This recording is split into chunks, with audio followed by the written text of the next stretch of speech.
अरे आपको भी डांस कीजिए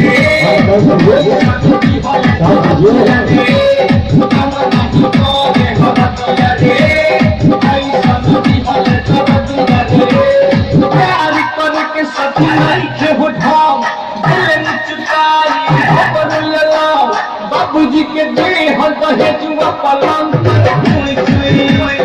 ऐसे लड़े ले जैसे कारगिल के जंग पर कोई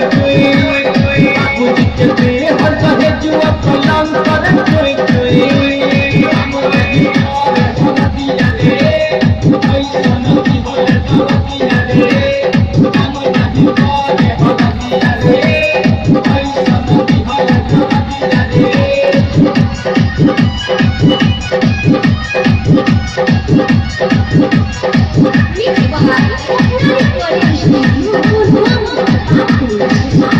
मीठा मीठा दौलत तेरे अंगिया सैया के अगला बड़ी होऊंगा बाबूजी के बेहद दहेजुआ पलंग पर कोई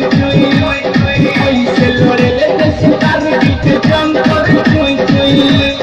बाबूजी के बेहद दहेजुआ पलंग पर कोई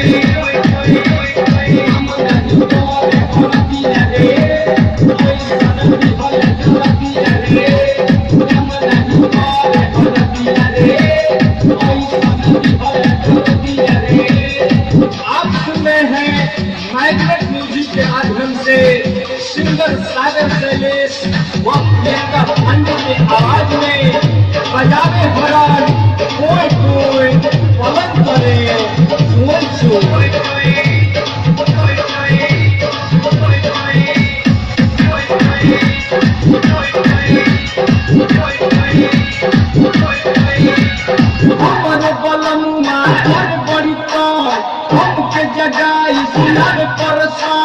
बाबूजी के दे हल दहेजुआ पलंग ऐसे लड़े ले जैसे कारगिल के जंग पर बाबूजी के दे हल दहेजुआ पलंग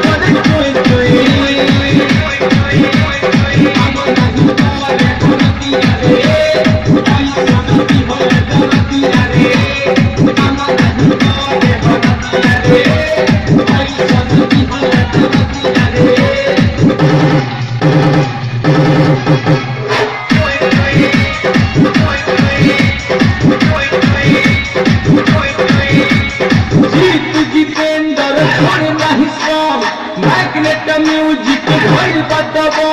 सागर शैलेश खियावे लवंग कोई बाबूजी के दे हल दहेजुआ पलंग पर कोई सागर शैलेश खियावे लवंग